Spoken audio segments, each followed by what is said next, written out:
రాధ గుడిలో పెళ్లి కూతురులా ముస్తాబయ్యి అక్కడ ఉన్న ప్రియాకి కనిపిస్తుంది. దాంతో ప్రియా అయితే రాధతో ఇలా అంటూ ఉంటుంది, ఏంటి పెళ్లి చేసుకోబోతున్నావా?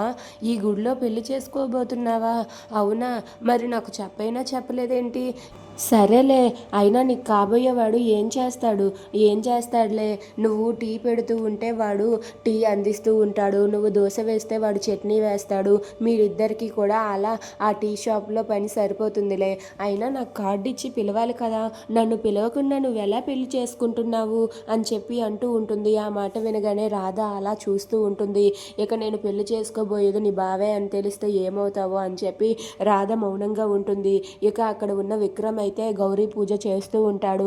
ఇంతలో రాధ వెళ్ళబోతూ ఉంటే ప్రియ తనని ఆపి తనతో అలా మాట్లాడుతూ ఉంటుంది. ఇక ప్రియ అయితే సరేలే, ఇంతకీ నాకు నువ్వు చేసుకోబోయే వాడిని చూపిస్తావా అని చెప్పి అడుగుతూ ఉంటుంది. దాంతో అక్కడ ఉన్న రాధ అయితే మౌనంగా ఉండిపోతుంది. అయినా నువ్వు గుడిలో పెళ్లి చేసుకుంటున్నావేంటి? సడన్గా చేసుకుంటున్నావా, లేదంటే దొంగ పెళ్లి ఏమైనా చేసుకుంటున్నావా? నిన్ను చూస్తుంటే నాకు అలానే అనిపిస్తుంది.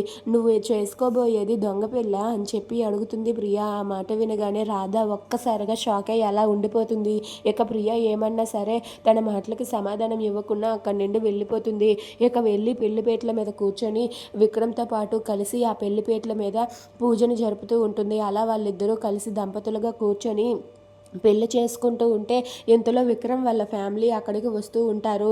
ఇక వస్తూ ఉండగా ఎదురుగా ఉన్న విక్రమ్ అలాగే పక్కన ఒక పెళ్లి కూతుర్ని చూసి వాళ్ళ ఫ్యామిలీ మెంబర్స్ అందరూ కూడా ఒక్కసారిగా షాక్ అయిపోతారు. ఏంటి, విక్రమ్ బావ గుడిలో పెళ్లి చేసుకుంటున్నాడా అని చెప్పి ప్రియ కూడా ఒక్కసారిగా షాక్ అయ్యి అలా ఉండిపోతుంది. ఇక విక్రమ్ రాధల పెళ్లి జరుగుతుందా?